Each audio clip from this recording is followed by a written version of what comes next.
The transfer market has been absolutely insane so far for Real Madrid. और अभी तो July start भी नहीं हुआ है, क्लब में इतने सारे इनकमिंग्स आ रहे हैं कि अब हमें उन प्लेयर्स के बारे में भी बात करनी होगी जो इस समर विंडोज को छोड़ के जा रहे हैं। आज हम बात करेंगे कामाविंगा की, क्या ये रियल मैड्रिड को छोड़ने वाला है और फिर क्लब में ही रहेगा, और अगर ये ट्रांसफर लेता है तो इसकी मार्केट वैल्यू कितनी हो सकती है। साथ ही बात करेंगे निको पास की, लेटेस्ट न्यूज के अकॉर्डिंग ये वापस रियल मैड्रिड में आ रहा है या कोमो में ही रहेगा। और इसके साथ साथ रियल मैड्रिड के नेक्स्ट गैलेक्टिको लेकर जो लेटेस्ट खबरें आ रही है उन पर भी नजर डालेंगे। माइकल ओलिसे के ट्रांसफर में आखिर चल क्या रहा है और उसका प्राइस टैग क्या होगा।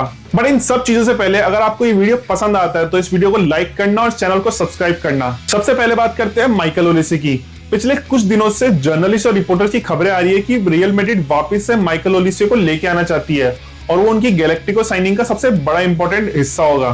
फिर अचानक से खबर आई थी कि जूलियन अल्वारेज के लिए बिड मारी गई, बट मुझे लगता है कि जूलियन अल्वारेज की बिड एक सिर्फ फ्लोरेंटिनो पेरेज का सिर्फ एक प्रॉमिस पूरा करना था। असली प्लान शायद कुछ और ही था। रिपोर्ट्स के मुताबिक फ्लोरेंटिनो पेरेज और रियल मैड्रिड को लॉन्ग टर्म टारगेट हमेशा माइकल ओलिसे ही रहा है। अभी जो न्यूज रिपोर्ट्स हो रही है उसके मुताबिक रियल मैड्रिड माइकल ओलिसे के लिए ऑल इन जाने वाली है। और यहाँ सबसे इंपॉर्टेंट वर्ड्स है after the world cup. Jose Felix Diaz के अकॉर्डिंग फ्लोरेंटिनो का असली गैलेक्टिको माइकल ओलिसे था, जूलियन अल्वारेज तो कभी था ही नहीं। अब अपन इस बात को जिस तरह लेना चाहते हैं ले सकते हैं। शायद आपको लगता हो कि जूलियन अल्वारेज ही टारगेट था या माइकल ओलिसे था या फिर कोई तीसरा प्लेयर। सच क्या है ये तो वक्त ही बताएगा। और ऑनेस्टली इस पूरी सिचुएशन की असली ट्रुथ सिर्फ फ्लोरेंटिनो पेरेज ही जानते हैं। माइकल ओलिसे एक गैलेक्टिको साइन लगता है। अगर रियल मैड्रिड माइकल ओलिसे जैसे प्लेयर को साइन कर लेता है तो वो एक ऐसा ट्रांसफर होगा जो फैंस को जेन्युइनली एक्साइट कर सकता है। ओलिसे इस वक्त दुनिया के बेस्ट राइट विंगर में से है। टॉप 5 या टॉप 3 में तो ऑलमोस्ट है ही। पिछले 2 सालों में बायर्न म्यूनिख के लिए इस बंदे को खेलते हुए देखा है। और अगर आपने अभी तक उसे फ्रांस नेशनल टीम के लिए परफॉर्म करते हुए नहीं देखा तो जो फ्रांस और सेनेगल का मैच हुआ था उसमें किलियन एम्बाप्पे और इसकी केमिस्ट्री को देखो। किलियन एम्बाप्पे के साथ उसकी केमिस्ट्री देखने लायक है। कुछ दिन पहले भी वो मैन ऑफ द मैच बना था और उसने जो परफॉर्मेंस दी थी वो लिटरली आउटस्टैंडिंग थी। और ऐसी परफॉर्मेंस बताती है कि वो गैलेक्टिको साइनिंग के लिए बिल्कुल परफेक्ट है। अगर रियल मैड्रिड इस डील को कंप्लीट कर लेता है तो ये बहुत बड़ा स्टेटमेंट होगा। और ये बात तो अपन सब लोग जानते हैं कि रियल मैड्रिड को अभी और ज्यादा अटैकर्स की जरूरत है। माइकल ओलिसे हमारे अटैक लाइन को एक अलग लेवल पे ले जाएगा और वो बंदा बिल्कुल कॉम्पिटिटिव है। और सबसे बड़ी बात तो ये है कि वो पूरी अटैक लाइन को बैलेंस कर लेगा। अभी हमारी टीम बहुत ज्यादा लेफ्ट विंग पर डिपेंडेंट है। अगर माइकल ओलिसे आते हो और राइट विंग पर टिक कर खेलते हैं तो वो एक कंप्लीटली थ्रेट प्रोवाइड करेगा अपनी रियल मैड्रिड को। और अगर सच कहूं तो ग्रेथ बेल के प्राइम डेज के बाद हमारे पास कोई जेन्युइनली एलाइट राइट विंगर नहीं रहा। और मैं ग्रेथ बेल के लास्ट फेज की बात नहीं कर रहा, मैं उस फेज की बात कर रहा हूं जिस टाइम पर वो पीक पर थे। काफी लोग बोलेंगे कि अपने पास रॉड्रिगो था, बट रॉड्रिगो हमेशा से लेफ्ट विंगर था, उसको मजबूरी में राइट विंग पर खिलाया गया। But Michael Olise already right winger है और वो एक इलाइट राइट विंगर है। अगर अब आप एंड्रिक के बारे में सोच रहे हो तो एंड्रिक सिर्फ 19 साल का प्लेयर है। अभी वो अपनी ब्राजीलियन नेशनल टीम में अपनी जगह बना रहा है। बट अगर अपन माइकल ओलिसे की तरफ देखें तो वो एक इलाइट प्लेयर है और वो राइट विंगर है, इसीलिए वो गैलेक्टिको साइनिंग का एक पोटेंशियल प्लेयर लगता है। और इसी वजह से माइकल ओलिसे की ट्रांसफर फीस बहुत ही ज्यादा पागलपन वाली होगी। और मेरे हिसाब से आज जो साइनिंग स्टार्ट हुई थी 150 मिलियन यूरो, ये तो सिर्फ डिस्कशन शुरू करने का नंबर था। असली ट्रांसफर फीस तो रिकॉर्ड तोड़ेगी। और मेरे हिसाब से जो पीएसजी ने एम्बाप्पे के लिए किया था उससे भी ज्यादा, और जो नेमार के लिए पीएसजी ने किया था उससे भी ज्यादा। मेरे हिसाब से बायर्न म्यूनिख से माइकल ओलिसे को रियल मैड्रिड में लाने के लिए ऑलमोस्ट 225 या 230 मिलियन यूरो देने पड़ेंगे। ये अमाउंट बहुत ज्यादा है, बट कुछ सिचुएशन ये केस बदल सकती है। अगर माइकल ओलिसे खुद आकर बोल दे कि मेरे को रियल मैड्रिड में जाना है या बायर्न म्यूनिख को छोड़ना है तो ये प्राइस थोड़ा कम हो सकता है। लेकिन फिर भी मुझे ऐसा कोई सिनेरियो नहीं दिखता जहां ये डील 200 मिलियन यूरो के नीचे कंप्लीट होगा। ट्रांसफर फीस इंपॉर्टेंट इसलिए है क्योंकि अगर आप माइकल ओलिसे पर 200 मिलियन खर्च कर देते हो तो फ्यूचर में कुछ और टॉप प्लेयर को साइन करना मुश्किल हो सकता है। दूसरी तरफ देखें तो रियल मैड्रिड ने समर ट्रांसफर विंडो में अब तक काफी स्मार्ट बिजनेस किया है। क्लब ने बहुत ही इंटेलिजेंट डिसीजन लिए हैं और इसी वजह से फाइनेंशियल पोजीशन भी बहुत स्ट्रांग नजर आ रही है। मतलब अब तक टोटल 80 मिलियन यूरो में 4 प्लेयर स्क्वाड में आ चुके हैं। फिर विक्टर मुनोज को लिवरपूल में बेच दिया गया और शायद आप सोच रहे होंगे कि इसका क्या कनेक्शन है, बट रियल मैड्रिड के पास उस ट्रांसफर पर 50% सेल ऑन क्लॉज था जिसकी वजह से क्लब को 20 मिलियन यूरो वापस मिले। तो ओवरऑल देखा जाए तो समर अब तक नेट स्पेंडिंग सिर्फ 60 मिलियन यूरो हुई है। 80 मिलियन यूरो का खर्चा हो गया और 20 मिलियन यूरो मिल गए।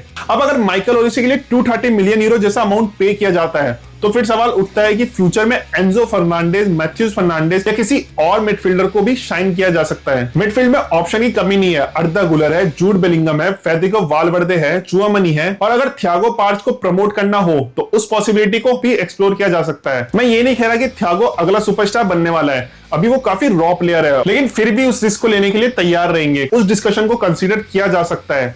और वैसे भी क्या पता कामाविंगा अगले सीजन तक रहे ही नहीं, उसके बारे में थोड़ी देर में बात करूंगा। बस एक चीज क्लियर है, मैं माइकल ओलिसे को रियल मैड्रिड में देखना चाहता हूं। हाँ, विनीशियस जूनियर ने 2026 में एक बहुत अच्छा एंजॉय किया था, लेकिन सिर्फ उस पर डिपेंडेंट नहीं किया जा सकता। अटैक को और सपोर्ट चाहिए और माइकल ओलिसे वो सपोर्ट दे सकता है। उसके आने से अटैकिंग प्रॉब्लम का बड़ा हिस्सा सॉल्व हो सकता है। डिफेंस पहले ही काफी स्ट्रेंथन हो चुकी है और अगर उसके बाद भी माइकल ओलिसे जैसा अटैकर भी आ जाए तो फिर ये कंपटीशन में रियल मैड्रिड को फेवरेट माना जाएगा। आप लोगों के क्या ओपिनियन है मुझे कमेंट से बताओ और माइकल ओलिसे का मैक्सिमम अमाउंट क्या होगा वो भी बताना। अब चलते हैं एक ऐसी खबर पर जो पर्सनली बिल्कुल पसंद नहीं आ रही। रिपोर्ट्स के मुताबिक जोसे मौरिन्यो ने इस समर निको पास को परमानेंटली डिपार्चर को ग्रीन लाइट दे दी है। स्काई स्पोर्ट्स की रिपोर्ट्स तो यहां तक कह रही है कि रियल मैड्रिड निको पास को परमानेंटली सेल करने का ऑप्शन पर सीरियसली कंसीडर कर रहा है। अगर तुमने पहले भी देखा होगा तो निको पास को कोमो को बेच दिया गया, बट उस टाइम बायबॉक क्लॉज डाला गया था। रियल मैड्रिड उसे इस समर विंडोज में 9 मिलियन यूरो में लेके आना चाहता है और अगर ये वो नहीं लाता है तो यही अमाउंट 2027 में 10 मिलियन यूरो हो जाएगा। इसी वजह से पिछले कुछ महीनों से अनसर्टेनिटी बनी हुई थी,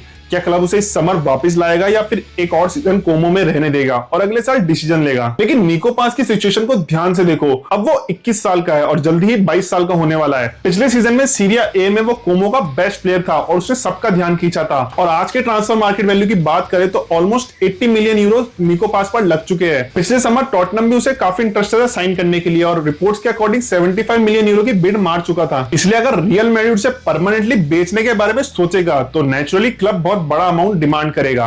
निको पास एकेडमी से निकले हुए उन रेयर टैलेंट में से है जो जेन्युइनली प्रूव किया है कि उनमें सुपरस्टार बनने की चाहत है। ऐसे प्लेयर हर साल एकेडमी से नहीं निकलते, इसी वजह से अगर कोई परमानेंट ट्रांसफर होता है तो रियल मैड्रिड कम से कम 70 मिलियन यूरो या उससे ज्यादा भी डिमांड कर सकता है। लेकिन अगर कोई मुझसे पर्सनली पूछे कि ब्राहिम डियाज को बेच दो और निको पास को ले आओ तो पर्सनली मैं कहूंगा कि ऐसा कर सकते हैं। इतना ज्यादा बिलीफ है निको पास की क्वालिटी में। वो सिर्फ एक टैलेंटेड प्लेयर नहीं है, उसमें कुछ स्पेशल है और ऐसे प्लेयर को इतनी आसानी से परमानेंटली जाने भी नहीं दे सकते हैं। निको पास की साइड से भी सिचुएशन काफी क्लियर लगती है। रिपोर्ट्स के मुताबिक उसने कोमो और रियल मैड्रिड दोनों को बता दिया कि वो एक और सीजन कोमो में रहना चाहता है और सच बताओ तो उस डिसीजन के पीछे एक लॉजिक भी है। इस सीजन चैंपियन लीग फुटबॉल मिलने वाली है, साथ ही कोमो में रेगुलर मिनट्स और कंसिस्टेंसी गेम टाइप भी मिल सकता है जो शायद रियल मैड्रिड में अभी पॉसिबल ना हो। लॉन्ग टर्म प्लान शायद फ्यूचर में रियल मैड्रिड वापस आने का ही हो, लेकिन सबसे बड़ा सवाल यही है कि जगह कहां बनेगी। अगर अर्दा गुलर नंबर 10 रोल में खेल रहा है, जूड बिलिंगम भी वही पोजीशन पर कवर कर सकता है, तो निको पास के लिए पाथवे थोड़ा कॉम्प्लिकेटेड हो सकता है। लेकिन अगर कहीं परमानेंट सेल की बात होती है तो उसके बदले बहुत बड़ा अमाउंट मिलना चाहिए। 70 मिलियन यूरो से कम पर तो बिल्कुल नहीं। रीजन सिंपल है, अगर बायबैक क्लॉज के थ्रू 10 मिलियन यूरो में वापस लाने का ऑप्शन था तो टेक्निकली उस अमाउंट को एडजस्ट करने के बाद क्लब को लगभग 70 मिलियन यूरो नेट मिलने चाहिए। ऐसे अमाउंट पर सेल को कंसीडर किया जा सकता है क्योंकि उस पैसे को स्क्वाड स्ट्रेंथन करने में यूज किया जा सकता है, चाहे वो माइकल ओलिसे हो, स्ट्रोचर बैक हो या बोस्टनी जैसा प्लेयर हो। इन्वेस्टमेंट का ऑप्शन खुल जाते हैं। अब बात करते हैं एक ऐसे प्लेयर की जो समर एग्जिट डोर के काफी करीब था, एडियाडोर कामाविंगा। रिपोर्ट्स के मुताबिक मैनचेस्टर यूनाइटेड कामाविंगा में इंटरेस्ट दिखा रहा है। कामाविंगा की प्रायोरिटी अभी भी रियल मैड्रिड में रहना है, लेकिन अगर प्रीमियर लीग का अपॉर्चुनिटी मिलता है तो उस पॉसिबिलिटी को कंप्लीटली रिजेक्ट भी नहीं करेगा। रिपोर्ट्स के हिसाब से रियल मैड्रिड ने उसकी वैल्यूएशन लगभग 60 मिलियन यूरो रखी है और ऑनेस्टली पिछले कुछ महीनों में कामाविंगा को लेकर काफी कंसर्न रहे हैं। प्रॉब्लम कंसिस्टेंसी और अवेलेबिलिटी की रही है। कभी कभी फुटबॉल में सिर्फ क्वालिटी इंपॉर्टेंट नहीं होती, अवेलेबल रहना भी उतना ही इंपॉर्टेंट होता है और कामाविंगा के साथ सबसे बड़ी प्रॉब्लम वही रही है। इंजरीज ने उसके प्रोग्रेस को बार बार रोका है। जब फिट होता है तो इनक्रेडिबल मोमेंट्स प्रोड्यूस करता है। कुछ एल क्लासिको मैचेस आज भी याद है जो पूरी टीम स्ट्रगल कर रही थी। कामाविंगा ही ब्राइट स्पॉट नजर आ रहा था, लेकिन सिर्फ फ्लैशेस और ब्रिलियंस काफी नहीं होते। इसी वजह से अगर मिडफील्डर में किसी एक को सैक्रिफाइस करना पड़ा तो कामाविंगा सबसे पहले लिस्ट में आता है। चुआमनी, फेडरिको वाल्वर्दे, अर्दा गुलर और जूड बेलिंगम के ऊपर कामाविंगा को चूज करना मुश्किल लगता है। देखो भाई, कामाविंगा को सक्सेसफुल होता देखना अच्छा लगेगा, लेकिन इस वक्त फील नहीं हो रहा कि वो ऐसा कर पाएगा क्योंकि वो रियल मैड्रिड में अपने पोटेंशियल तक नहीं पहुंच पाएगा। हो सकता है एनवायरमेंट चेंज और मैनचेस्टर यूनाइटेड की जर्सी में क्या पता वो अच्छा खेल जाए। और सच बताओ तो मैनचेस्टर यूनाइटेड की जर्सी में कामाविंगा को इमेजिन करना मुश्किल नहीं है। अगर ट्रांसफर होता है तो उस पैसे को फ्यूचर साइनिंग में इन्वेस्ट किया जा सकता है। एंजो फर्नांडेज है, मथियस फर्नांडेज है या किसी और मिडफील्ड रीइंफोर्समेंट का ऑप्शन खुल सकता है। कुछ प्लेयर्स को लेके अभी और देखना जरूरी है, लेकिन फ्यूचर प्लानिंग के लिए फंड्स मिलना भी इंपॉर्टेंट होता है, इसलिए कामाविंगा की सिचुएशन पर नजर रखनी होगी। वो इस समर रियल मैड्रिड को छोड़ने वाला है, सबसे सरप्राइजिंग नेम में से एक हो सकता है। एक और प्लेयर है जिसका फ्यूचर अनसर्टेन लग रहा है और शायद ब्राहिम डियाज भी उन नेम में शामिल हो सकता है कि जो क्लब को छोड़ने वाले हैं। लेकिन अगर प्रेडिक्शन की बात करें तो सबसे पहले फ्रान ग्रेसिया का एग्जिट ज्यादा लाइकली लगता है, उसके बाद रॉल असेंसियो भी उन प्लेयर में से है जो समर विंडो ट्रांसफर में हो सकते हैं। अब बात करते हैं गोंजालो ग्रेसिया की। पर्सनली जब तक स्क्वाड में एक प्रॉपर बैकअप स्ट्राइकर की गारंटी नहीं होती तब तक गोंजालो ग्रेसिया का रिटेन करना चाहिए। बट हाँ, अगर क्लब के पास किसी और नेचुरल नंबर 9 को साइन करने का सॉलिड प्लान है या कोई एक्सपीरियंस स्ट्राइकर है तब गोंजालो ग्रेसिया की सेल को कंसीडर किया जा सकता है, लेकिन उस सिचुएशन के लिए बिना गोंजालो ग्रेसिया को स्क्वाड में रखना ही बेटर ऑप्शन लगता है। तो ओवरऑल अगर अपन पूरी ट्रांसफर विंडो को देखते हैं तो इस समर विंडो काफी इंटरेस्टिंग होने वाली है। माइकल ओलिसे का पोटेंशियल गैलेक्टिकोस, निको पास का फ्यूचर, कामाविंगा का मैनचेस्टर यूनाइटेड में डिपार्चर, आने वाले हफ्तों में काफी बड़े डिसीजन लिए जा सकते हैं जो नेक्स्ट सीजन को डिफाइन करेंगे। अब आप लोगों का क्या ओपिनियन है? माइकल ओलिसे को ट्रांसफर के बारे में क्या सोचते हो? निको पास को वापस लाना चाहिए या एक और सीजन कोमो में ही रहने देना चाहिए? कामाविंगा को रिटेन करना चाहिए या 60 मिलियन यूरो की ऑफर एक्सेप्ट कर लेनी चाहिए? और फ्रान ग्रेसिया, गोंजालो ग्रेसिया और बाकी प्लेयर्स के फ्यूचर को लेकर आपका क्या मानना है? कमेंट्स में अपना पूरा ओपिनियन जरूर शेयर करना।